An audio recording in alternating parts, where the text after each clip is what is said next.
He hugged the wrong man at the airport. He turned out to be a billionaire.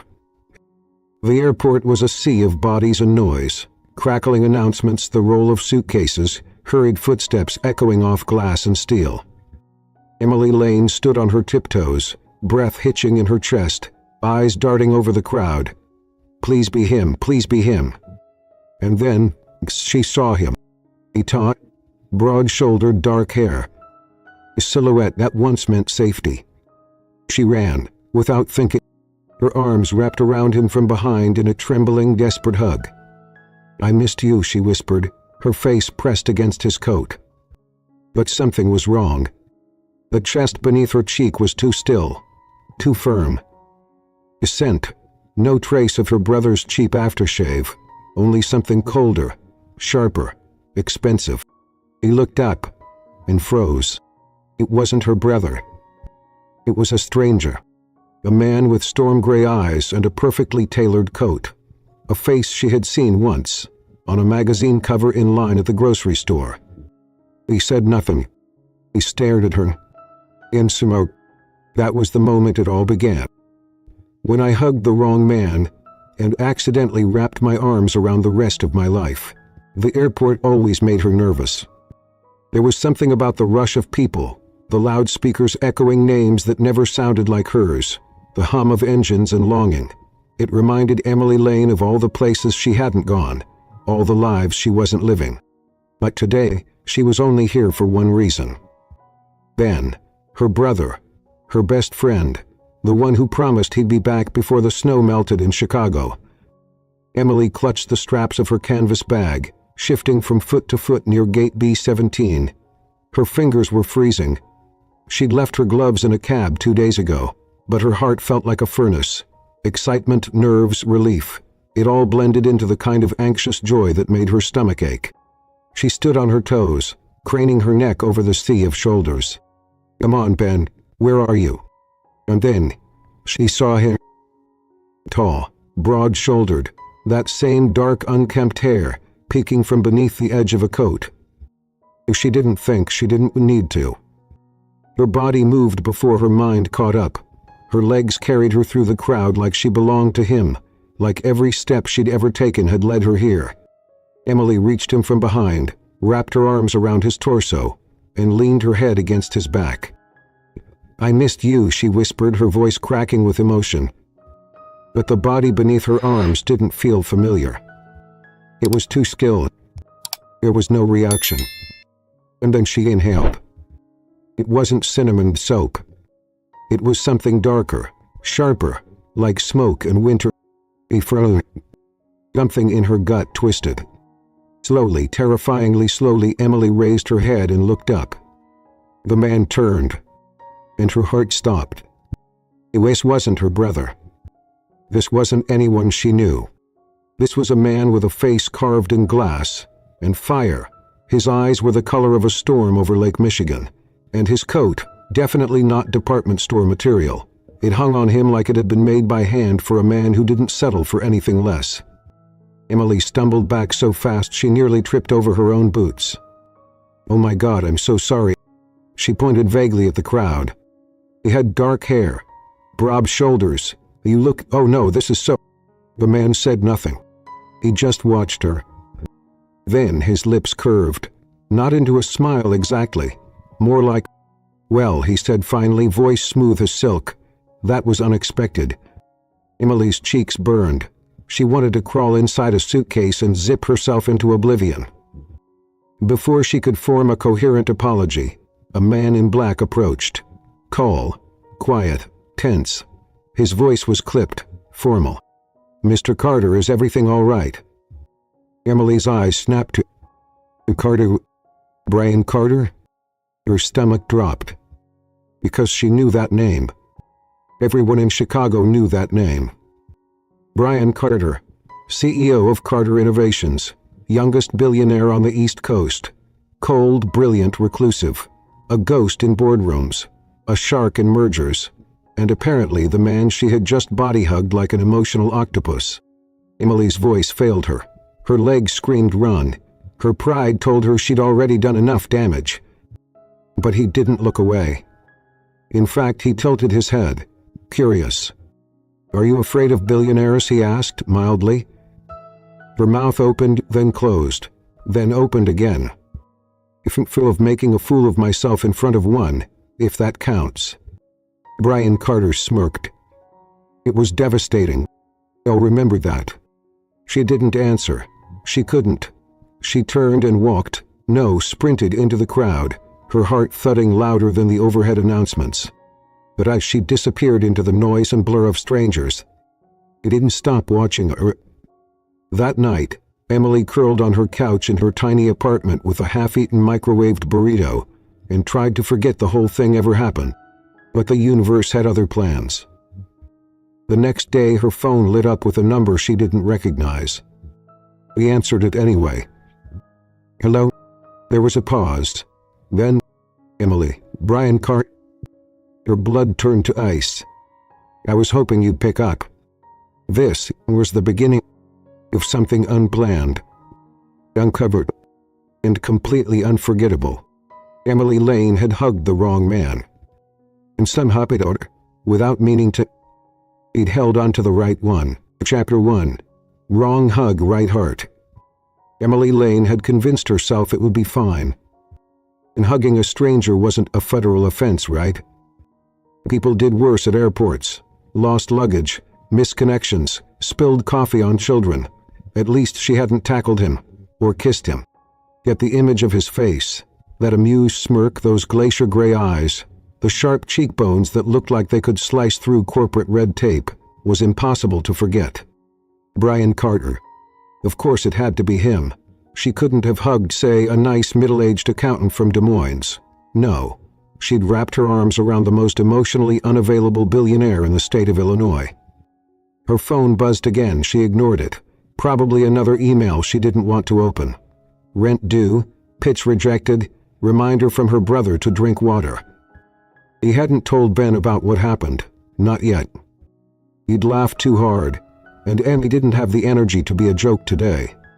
She rolled onto her side, the faded comforter cocooning her like a burrito of shame. She stared at the crack in the ceiling that resembled Florida, and tried to disappear into it. That's when her phone buzzed again, this time a different tone. The unknowable bag. He sat up. Found. It rang once more, then silence, then a voicemail icon. Curiosity more than a little terrific. Emily hit play. The voice on the other end was smooth, controlled. "Emily. Brian Carter." Her stomach dropped. She froze. "I was hoping you'd pick up." He paused. "I'd like to see you. Properly. No surprise hugs, no security alarms." Another pause. No number, no instructions, just a coffee invitation from the man she had accidentally groped in public. He stared at the phone like it had just suggested she join the mafia. Why is he calling me? Why is he even think about me? It took 3 full minutes before she exhaled. 2 hours later, she was brushing her hair in a bathroom mirror that didn't believe in self-esteem. "Okay, we don't panic," she muttered, pinning a rogue strand. "We show up, we wear normal clothes. We don't bring up the hut." She settled on jeans, a cable knit sweater that smelled vaguely of coffee, and her lucky boots with the scuffed toes, the ones she wore the last time she felt like her life might be turning a corner. Emily had no idea what Brian Carter wanted, but she was going to find out. The coffee shop he chose was the kind that played vinyl records and charged $7.00 for a latte without foam. The kind of place where no one made eye contact, but everyone judged your laptop stickers. Emily stood in line, pretending to scroll through her phone while her heart thumped like a marching band inside her ribcage. And then he walked in. Not flanked by bodyguards, not in some flashy car. Just him. Tailored coat, gloves tucked under one arm, hair slicked back, and eyes that scanned the room like they already knew everything. When he saw her, something subtle changed. His face didn't light up, but it relaxed, just slightly. "Emily," he said, stepping into her space like he belonged there. "Brian," she replied, and was proud her voice didn't crack. And I didn't think you'd come. I didn't think you'd call, she replied, tilting her head. Seems we're both making strange decisions lately. He smiled. Barely, but it was there. They sat by the window. The snow outside had started again.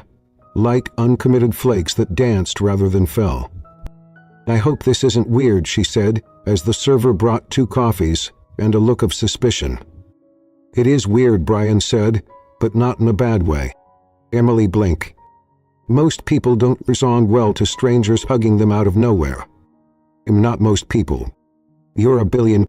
He nodded once. She took a sip of coffee and immediately regretted not adding cream. The taste was bold, a little like him. Not easy, but not bad. Brian didn't flinch. He looked directly at her. You weren't afraid of me. He was mortified. It's not the same thing. Emily shrugged. I also called you a silent Uber driver in my head and said the words emotional nearsightedness out loud. Brian's eyes flickered. He liked that phrase. They both paused. Then he leaned back in his chair. I don't get surprised often, Emily, but you surprised me. It is to me. And then silence. Not the awkward kind, the kind that felt aware, like 2 people realizing they might not be on opposite sides of anything after all. 15 minutes passed, maybe 30. They talked about coffee, traffic. That time Emily saw a goose chase a banker downtown. Nothing important. He asked what she did. Freelance writing, mostly editing other people's work these days. Ghostwriting articles that end up under rich people's names. His brow lifted. Mine? Maybe, she said with a grin. Do you ever publish thought pieces on emotional intelligence? No.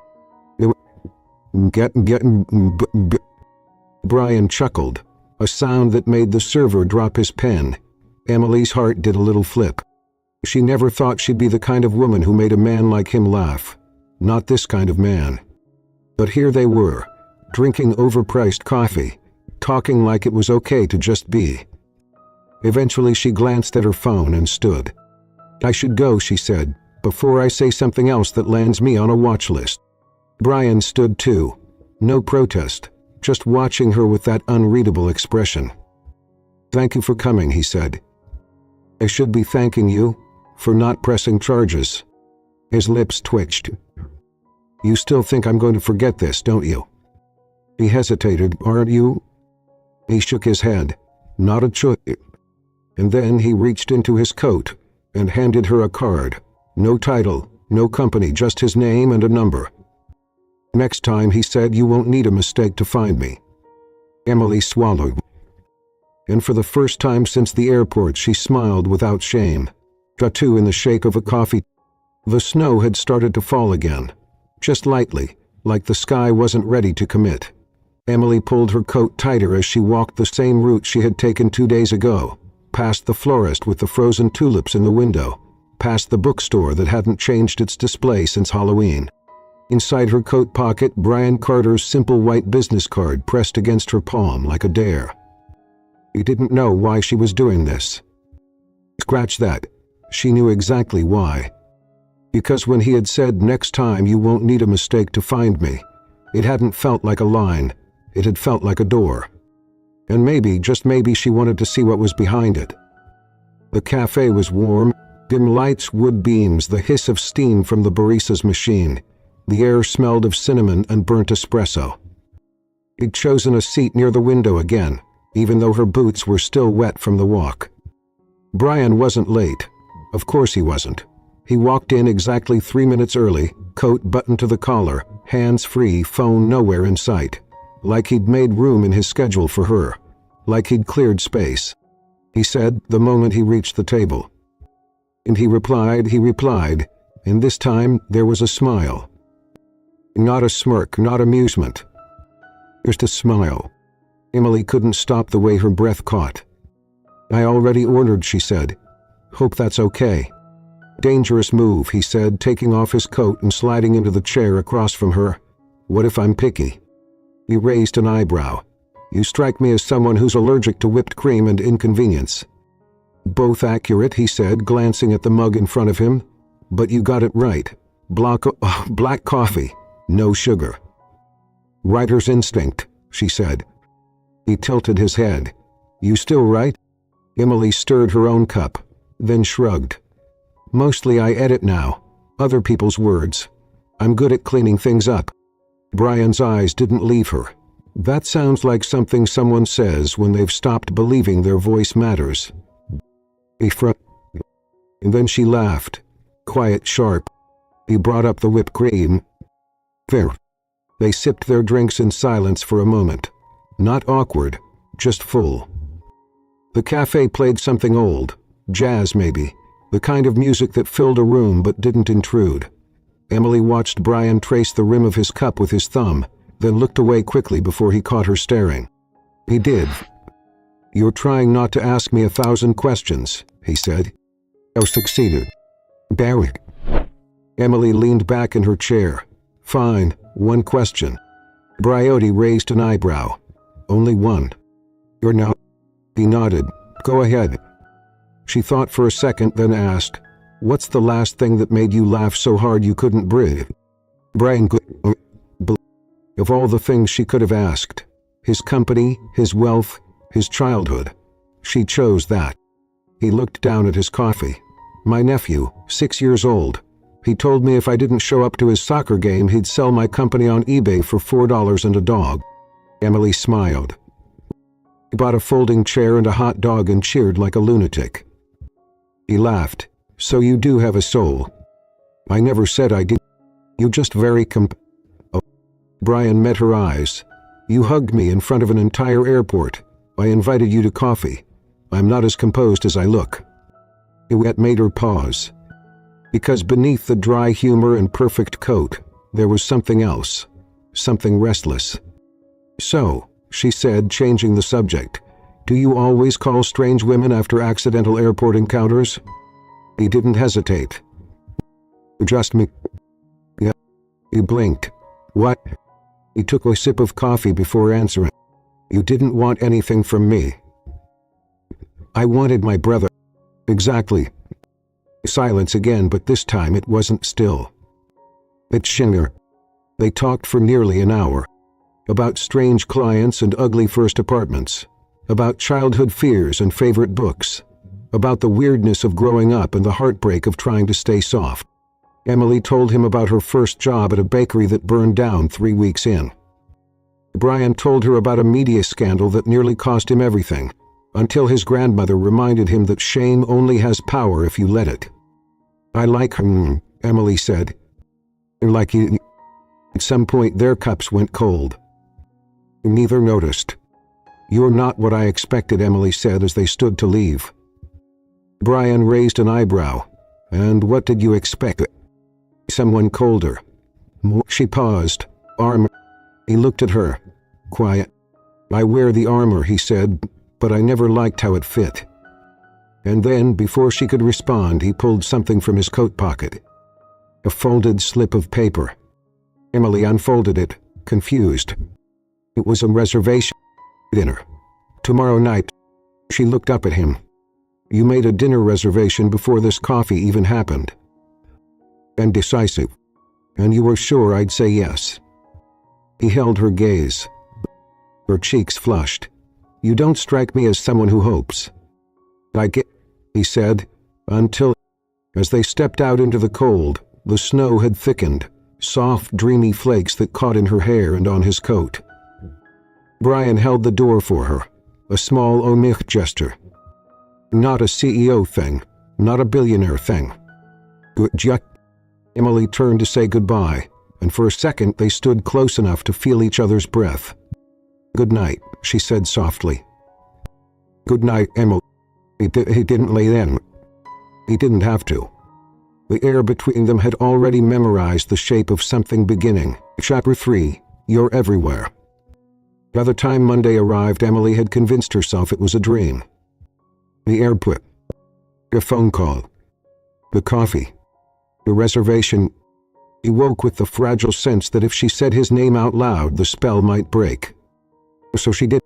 Instead, she brushed her hair back with cold fingers, poured a splash of almond milk into yesterday's coffee, and caught the bus to her shared workspace in River North.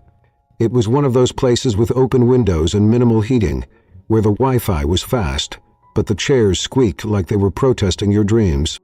She slipped into her usual corner with her laptop and her second-hand scarf, hoping to get lost in someone else's story. But the universe had different plans. "Emily," came a whisper from behind her. She turned. Kate, a fellow freelancer with perfect eyeliner and a part-time obsession with celebrity gossip, was leaning across the aisle. "Is this you?" Kate said, holding up her phone. Emily blinked. On the screen was a headline. "Who is the mystery woman spotted with billionaire Brian Carter?" The photo had been taken outside the coffee shop. She recognized her own boots, the way her sweater bunched near the wrist. Brian stood just behind her, half turned toward her, looking at her the way someone only looks when they're trying not to fall. Emily's heart dropped. "It's not," she started. Kate's eyes widened. "Emily, is that you?" "I don't know," she said. "It's just a blurry photo. Could be anyone." Kate zoomed in.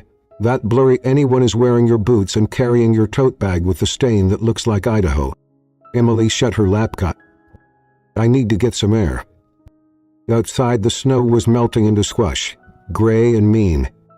Emily leaned against the stone railing of the plaza, her breath fogging the air. She pulled out her phone with trembling hands. A dozen unread messages.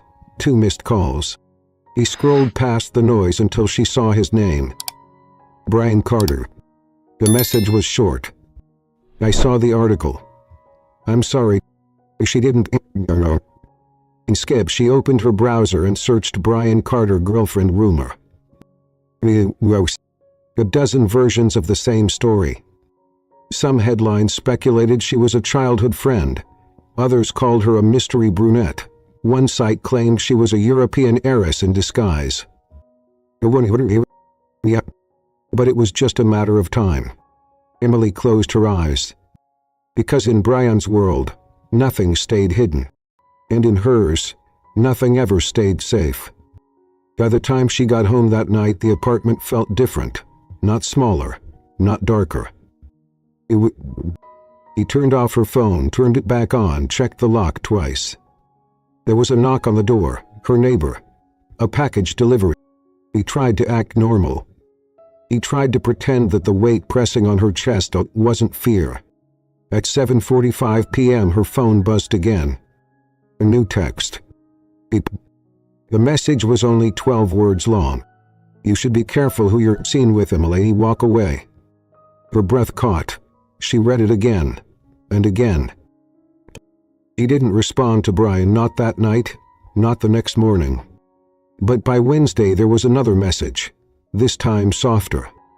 "I don't want to chase you, but I will, if that's what you need." And below it, a single photo. A table, set for 2 at a restaurant overlooking the lake, a candle burning low. The caption, "Still yours, if you want it." Emily stared at the screen for a long time. She didn't want to be afraid. But she was. She didn't know how he got her address. Maybe her brother. Maybe someone on his team. But Friday night at 8:02 p.m. there was a knock at her door. He looked through the peephole and froze. It was him. Brian. Not in a coat this time. Just a black sweater and jeans, and a look in his eyes like he'd spent all week thinking of what not to say. He opened the door slowly. "I thought I asked for space," she whispered. "You did," he said quietly. "I gave you some. Now I'm asking for a conversation." Emily did. He stepped in gently, only when she nodded. For a long moment they just stood there, 2 people who had shared something real in a world that demanded everything be staged. Brian glanced at the unopened wine on her counter, then at her. "I saw the threats," he said. He stiffened. "You shouldn't." "You're not alone, Emily," he said. "You don't have to carry this in silence." "But I am alone," she snapped, stepping back. "You have a team, lawyers, guards, press releases. I have a busted radiator and a face that the internet just turned into a guessing game." He looked at her carefully. I never meant for this to happen. It doesn't change the fact that it did. They stood in the quiet. The radiator clicked twice. Her fridge hummed.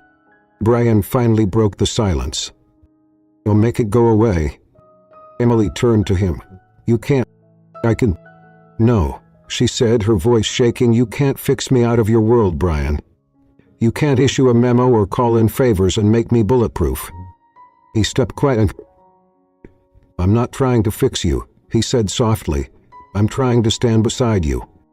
Her lip trembled. Even if I'm not one of you? It didn't belong. Especially if you're not. Emily lowered herself onto the edge of the couch. He looked so tired. Not from work, not from law, from the weight of wanting something that didn't feel built for her. Brian sat beside her, not too close, not touching, just there. I don't want a woman who fits into my world, he said finally. She turned to him. I want a woman who changes it. Emily inhaled sharply, and then exhaled. The fear was still there, but so was something else. It was something steady. Something real. Later that night, long after he left, she sat by the window watching the lights from across the city blink like slow heartbeats. He scrolled through the headlines one more time, and then she searched something else. Billionaire Brian Carter charity work. Brian Carter Real Estate Holdings. Brian Carter personal statements. But more than anything, he searched her own name. It wasn't there yet. Just a whisper on the edge of scandal. He closed her browser and whispered to the silence. They don't make me regret this. Chapter 4, don't walk away. The wind howled against the windows like it had something to say. Emily sat cross-legged on her couch, wrapped in a throw blanket that didn't do much against the cold in her chest. Her apartment smelled faintly of burnt toast. She didn't need to check it. He knew it was him. She hadn't answered Brian since he left her apartment 3 nights ago, after the tabloid headlines, the threatening text, and that impossible offer. I'm not trying to fix you. I'm trying to stand beside you. Those words still lived in her wall, but fear lived here too. It was after midnight when the knock came. Firm, intentional, not loud, but not going away. Emily hesitated, the blanket clutched to her chest like armor. Her feet were bare, her hair a mess. Her heart was somewhere between her throat and the moon. She looked through the peephole. It was him. Of course it was him. He opened the door slowly, saying nothing. Brian stood there in the dark hallway, wearing a charcoal wool coat and the kind of expression that suggested he hadn't slept either. I couldn't leave it like this, he said. Emily opened the door wider. He stepped inside, and the silence between them stretched like thread ready to snap. I'm sorry I showed up like this, Brian said, turning to face her, but I meant what I said the other night. Emily didn't sit. She stayed standing, arms crossed, like her own body didn't trust her heart to stay still. I'm scared, she whispered. I know. No, she said, sharper this time. You think you know, but you don't. You don't know what it feels like to have the world staring at you like... His jaw clenched. Who said that to you? It doesn't matter. It does. Emily swallowed hard. I thought maybe we were just having coffee, she said, and then suddenly I'm the girl in a headline. The girl people laugh about on the train. And I don't get to hide like you do, Brian. I don't have tinted windows and a crisis PR team. I have... this. She gestured to the cracked plaster ceiling, the mismatched mugs, the coat she'd thrifted for $4. I don't belong in your world. Brian was quiet for a long time. Too long. And then he stepped forward. His voice was steady. Tell me you don't feel this, he said. Emily blinked. What? He took another step. Closer now, barely inches away. Tell me you don't feel this, whatever it is between us. Look me in the eye and say it's not real, that it's all in my head, that I imagined the way you smiled when I said I remembered your steak order, that I imagined the way you looked at me in the snow. Tell me it doesn't mean anything. Her breath caught. Because if you tell me that, he said softly, I'll walk away. Right now. And I won't come back. Her heart pounded in her ears. But her lips refused to move. She looked up at him, really looked. There was nothing strategic in his face, no performance, no smoothness. Just vulnerability, raw and naked, and real. He would do it, she could see it in his eyes. He would leave, he said the words, but she couldn't, because it was real. Because that moment on the sidewalk, where he had brushed snow from her scarf like it was something delicate, had meant something. Because the moment he had called her after the airport, not out of amusement but curiosity, had meant something. Because even the silence between them tonight meant everything. So she said nothing. And in that silence something shifted. Brian's eyes darkened, not with anger, but with knowing, with the weight of her truth sitting inside his chest. And he leaned forward. It felt, not dramatic, gently, steadily, like his breath was asking permission before his hands ever would. But just before he could kiss her, her phone buzzed. Loud, jarring, a slap of reality against everything soft. They both froze. Emily exhaled, her throat tight. She turned to grab the phone, more for something to do than because she wanted to. The screen lit up. He bought again. He opened the message. It was short. You're playing with fire. Walk away before you burn. The room went cold. Brian stepped behind it. He went that. What is it? Emily turned the phone so he could see. His jaw tightened, his voice changed. Is this the same number as before? I think so. Without a word, he pulled out his own phone and took a picture of the message. Then another of her screen. He didn't even ask. He stood frozen, watching him transform, not into the man she kissed with his eyes, but the man who could end empires with a word. I'll have this traced by morning, he said. I don't care who it is. They don't get to threaten you. Emily shook her head. It won't matter. It matters to me. That's the problem, Brian, she said, voice trembling.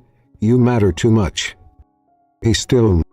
And then, after a long, silent beat, he said, I'm not going anywhere. He stayed until almost 3 a.m. They didn't kiss. But they sat across from each other on the couch, their knees barely grazing, sipping tea she barely knew how to brew. He asked about her writing. She asked about his silence. He told her about growing up under fluorescent lights and cameras, always taught to win, never to feel. He told him about how her dad used to say, don't make noise unless you're ready for the echo. Neither of them had slept. But when he finally stood to go, she walked him to the door. The hallway outside was quiet. The wind had died down. The city had finally exhaled. Brian turned to her, hand on the doorframe. I'll wait for you, he said softly, as long as it takes. She didn't answer. But this time her silence didn't mean go. Chapter 5. Storm Warning. It started with the wind. Not the polite, shoulder-tapping kind Chicago was known for, but the kind that pressed against windows like it wanted to be let in. Emily stood at her small kitchen window, watching plastic bags tumble down the street like broken dreams.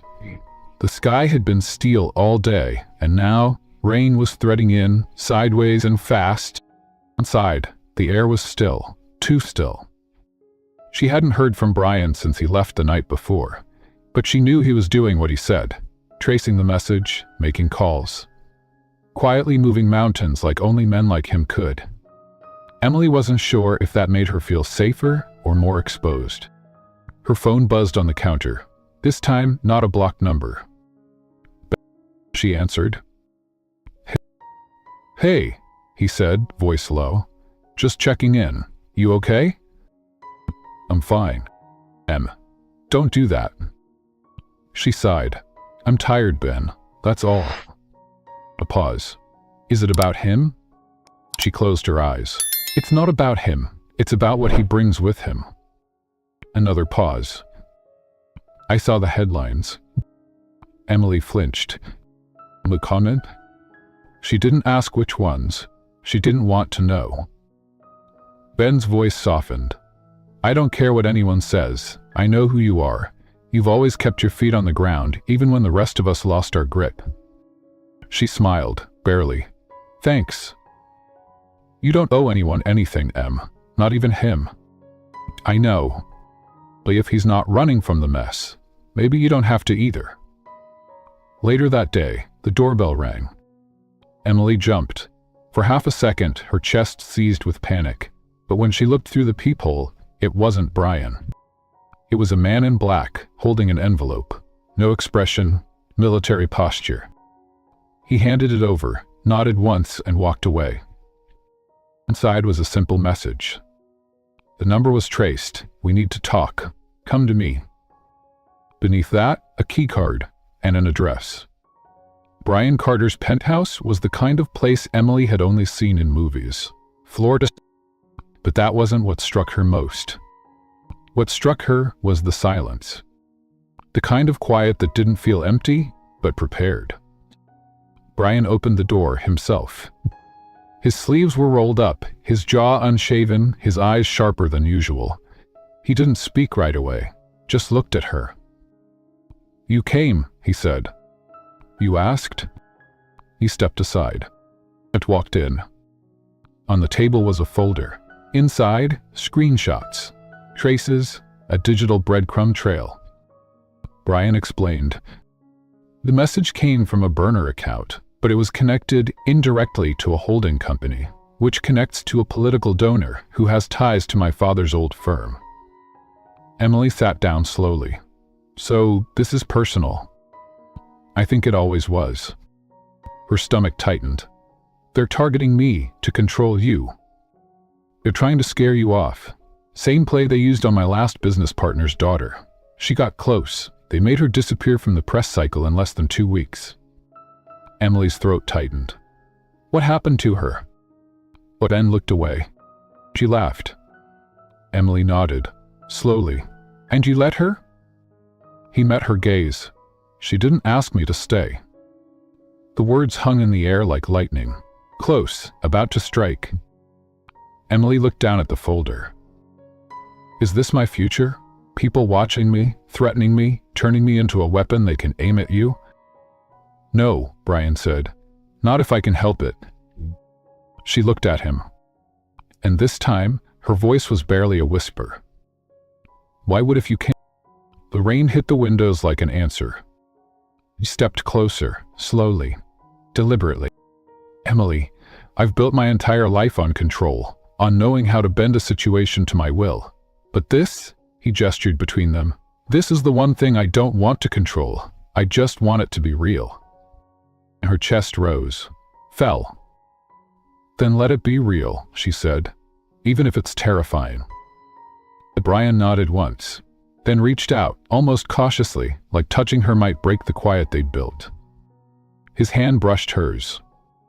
And just like that, the storm outside became a whisper compared to what was rising between them. They didn't kiss, not then. They just stood there, his hand over hers, her breath hitching, and let the moment pass through them like wind through open windows. But everything was different now, because the threat wasn't theoretical. It had a name, and it had found her. Emily stayed that night, not because he asked, but because he didn't. Brian had a guest room, soft linens, warm light, a place to exhale. She lay awake for hours, staring at the ceiling, listening to the storm. Somewhere in the next room, she knew he wasn't sleeping either. At 3:07 a.m. she got up and opened the door.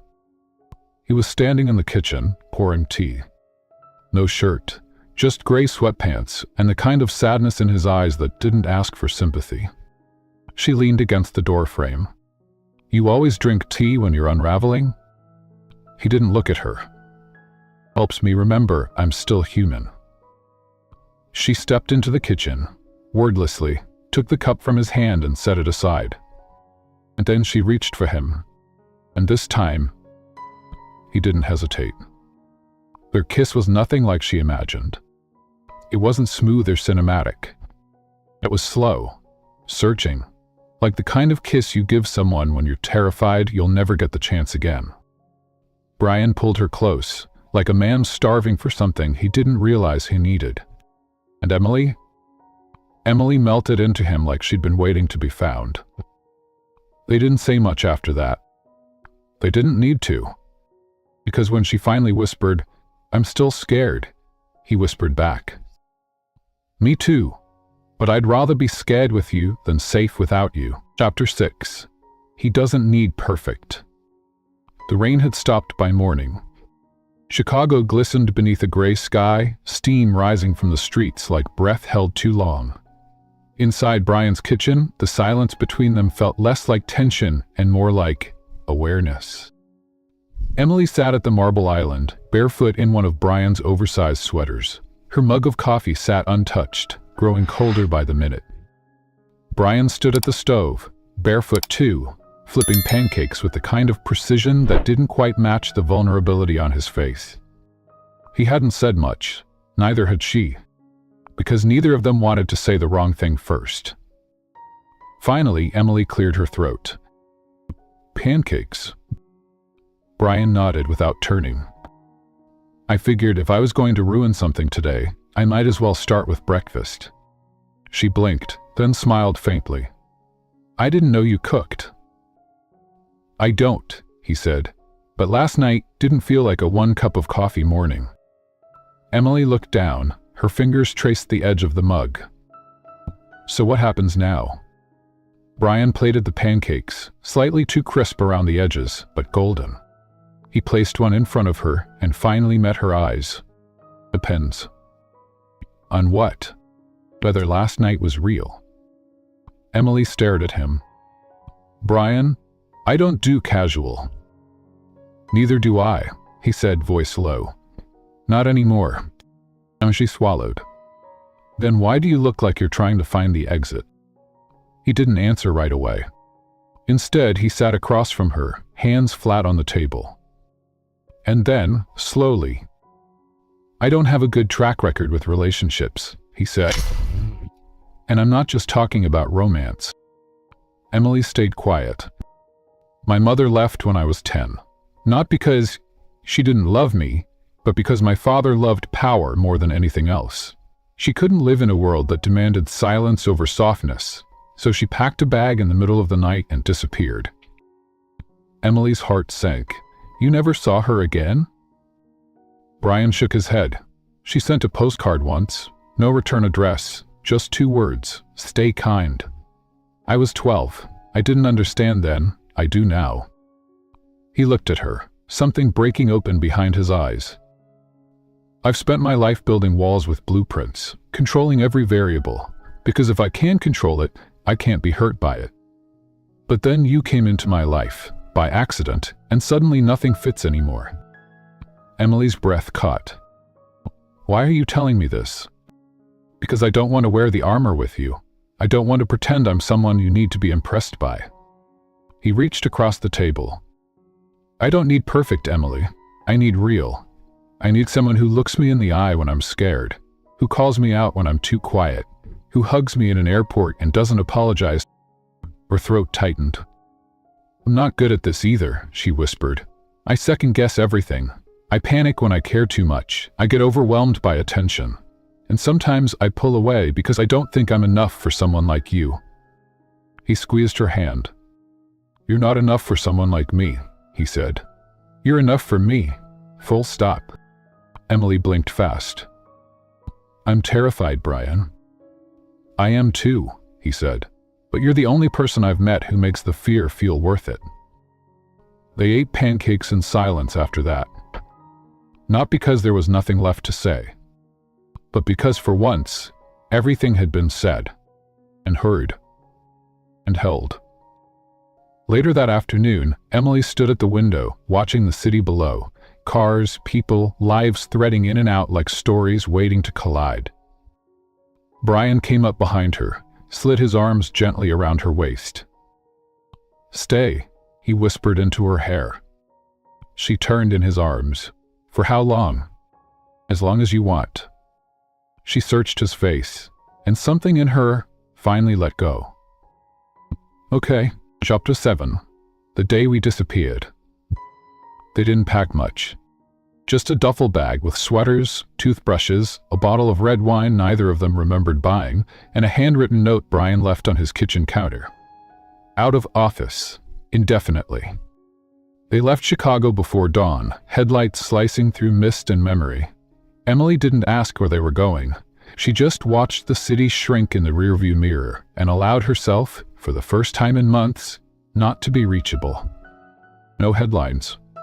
No texts. No cameras. Just the hum of the tires and the man beside her who drove like he finally had nowhere to be. Brian's Lakehouse sat at the edge of a quiet inlet, glass and cedar tucked beneath trees that still held on to snow like secrets. The air smelled like pine and old rain. The kind of place... "I come here when I forget who I am," Brian said, unlocking the door. "Or when I remember who I used to be." Emily stepped inside, slowly. It was quiet. Bare, honest. No art. No marble. Just wood floors, old blankets, and the kind of stillness that made you feel like you'd stepped out of time. But she turned to him. "You used to be someone else." Brian met her eyes. "I used to be someone softer." They spent that day doing nothing, which for Brian was an act of rebellion. They didn't talk about the headlines or the threats. They didn't check their phones. They didn't even bring them inside. They made grilled cheese on a cast iron pan that sputtered and hissed. They drank wine at 2 p.m. in mismatched mugs. They danced barefoot to an old record player that only half worked. And when Emily accidentally knocked over a candle, Brian just laughed. "Everything has to be perfect," he said, handing her a dish towel. "Tell that to the singed curtain," she replied. But something in her heart eased. That night, they lay on the couch under a heavy quilt, their legs tangled, the fire throwing shadows across the wall. Brian was quiet, his head resting on her shoulder. Emily traced gentle circles on his wrist, the air between them full of breath and trust. "I used to think love came all at once," she whispered, "like lightning, or fate." Brian shifted slightly. "And now?" She looked down at him. "I think it comes slowly. Like spring thaw. You don't notice until you realize everything's softer than it was." He didn't speak for a long time. Then, "I'm afraid I won't be good at this," he said quietly. She kissed his hair. "Then we'll be bad at it together." They slept curled around each other. No alarms, no news, just the sound of wind. It was the safest either of them had ever felt. Because for the first time in years, maybe longer, they weren't performing, but they were just there. Together. The next morning they made pancakes again. Worse than the first time. They laughed so hard the neighbors, miles away, probably heard. Emily burned her hand on the skillet. Brian kissed the red mark like it was sacred. And when they sat out on the porch, wrapped in blankets, drinking coffee from chipped mugs, he said, "This was all I had. This place, this moment, you. I think I'd be more than okay." Emily leaned her head against his shoulder. "Then let's not go back yet." He didn't answer. But he held her tighter. And in that silence she knew they both meant it. Chapter 8. Crash landing.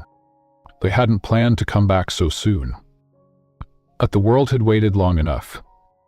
Brian's foundation gala was scheduled before they had ever met, and canceling it would spark more suspicion than attending.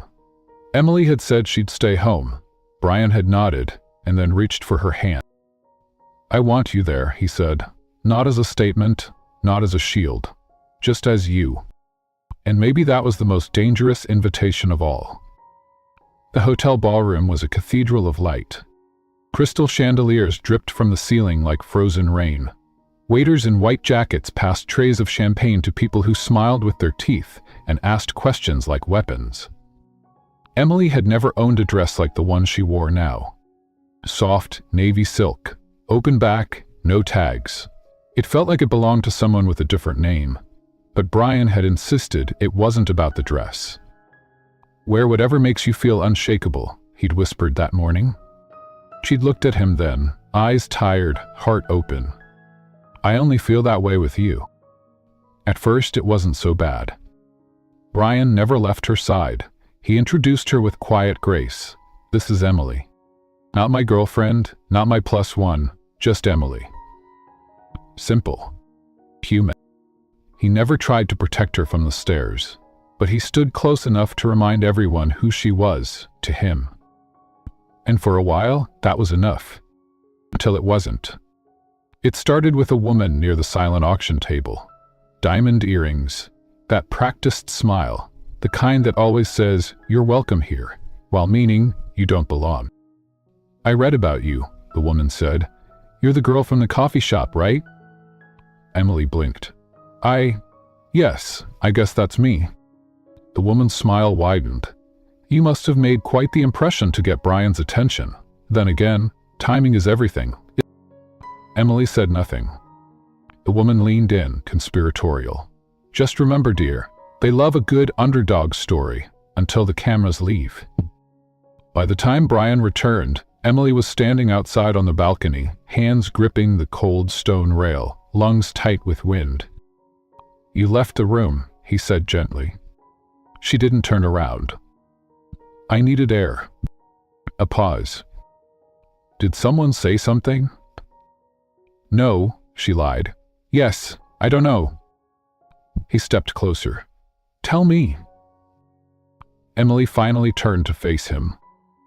Her eyes were glassy, but her voice was calm. "They don't see me. Not really. They see the version of me that fits the headline. Poor girl, lucky girl, wrong girl. Emily, they don't care if I'm kind or smart or if I write stories that make people feel less alone. They just care that I'm not one of them." Brian's jaw clenched. "Then, to hell with them." She shook her head. "It's not about them. It's about me. I walked into that room and I disappeared, even with you beside me." Silence. And then, "I don't want to be someone you have to defend, Brian." His voice was low. "You don't need defending." "Things I do," she said. "Every time someone looks at me like I'm a trick, a phase, a charity case." Brian stepped forward.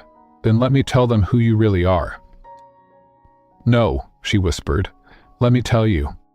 She swallowed hard. "I'm scared this is too big for me. I'm scared I'll always feel small next to you.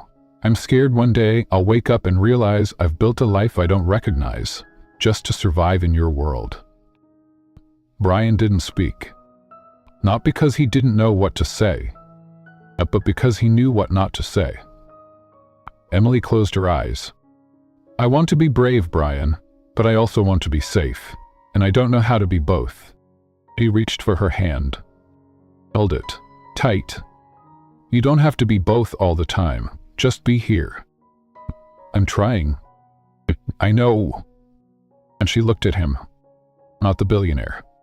Not the businessman. Just the man who held her hand like it tethered him to something real. "You're still sure about me?" she asked. "I've never been more sure of anything." She exhaled and nodded. Not because she wasn't afraid, but because, despite everything, she still wanted to try. Later that night, as they rode the elevator down to the garage, Brian slid his hand into hers. "You didn't disappear tonight," he said softly. "You think?" "I saw you," he said, "and you were the strongest person in the room." Emily leaned her head against his shoulder. And for the first time all night, she believed it. Chapter 9. Truth in the Quiet. The elevator dinged, and the doors opened to a space that felt like another world. Quiet, wind-burst, empty of everything but sky. Emily stepped out onto the rooftop and breathed. No questions she didn't know how to answer. Just cold air, city lights, and him.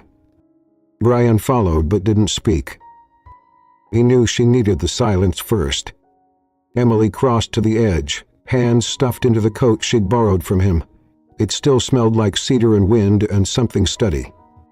She looked out across the skyline, where the city hummed like a machine too big to ever stop. Then she said softly, "I used to come up to the roof of my building when things got too loud." Brian leaned against the railing beside her. "And now?" He shrugged. "Now the noise." A long pause. Then, "What are you thinking?" he asked.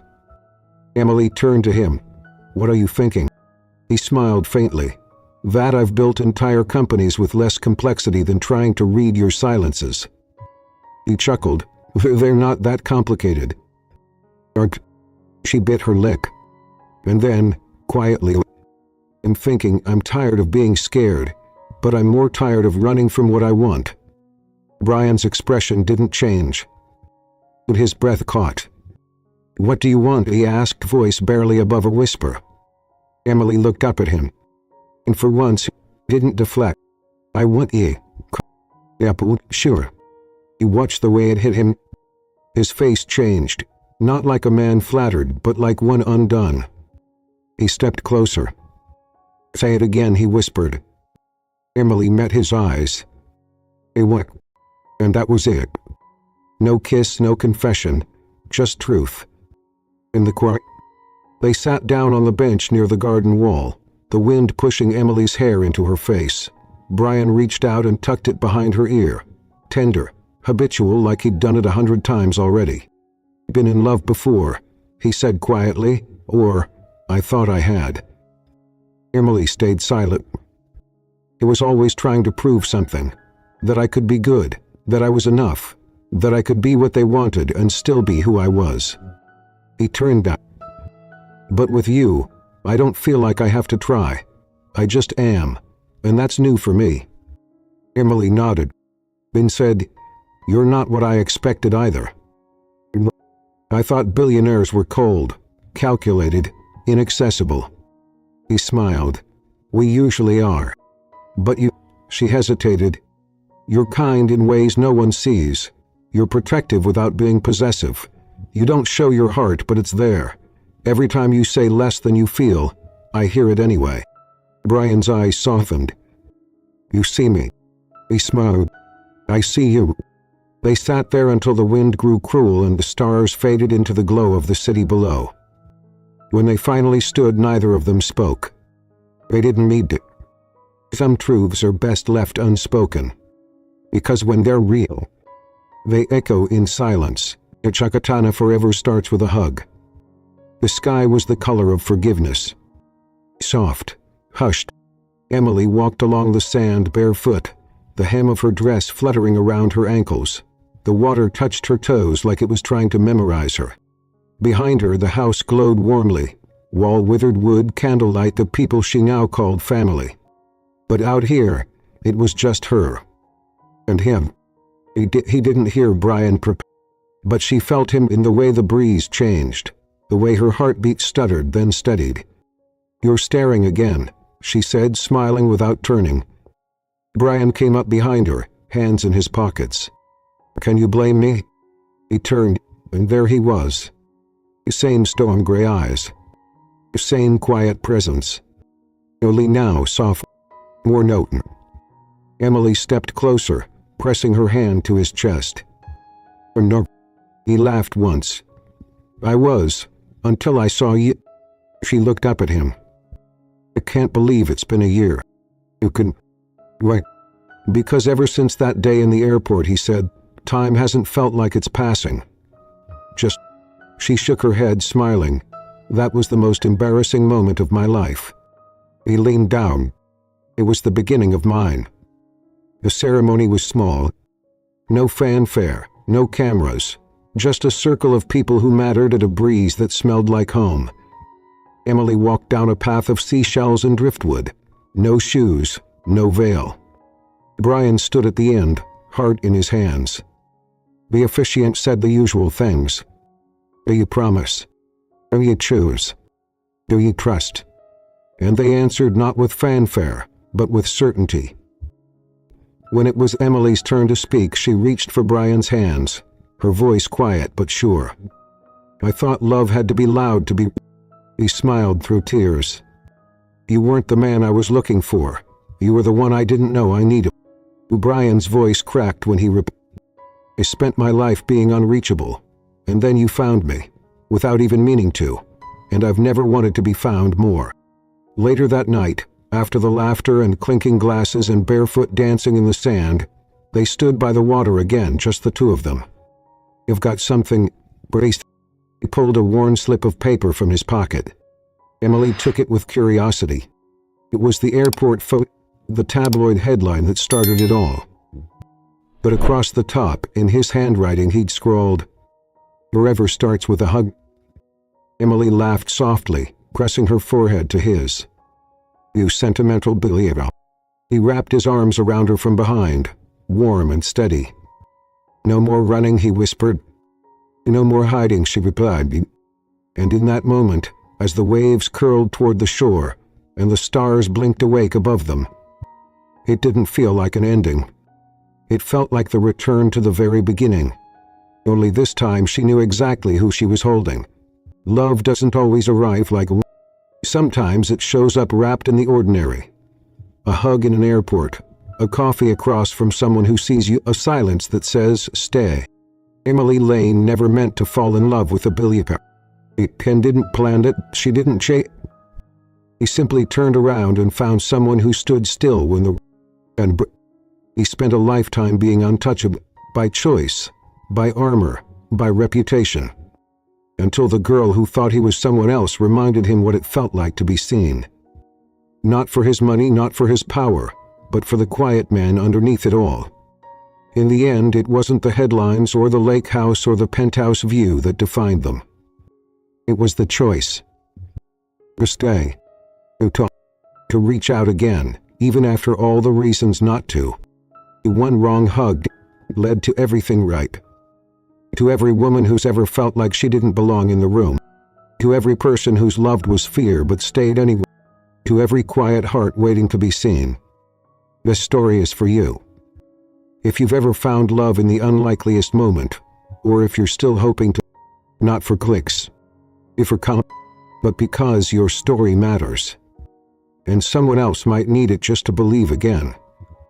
From my heart to yours, thank you for being here.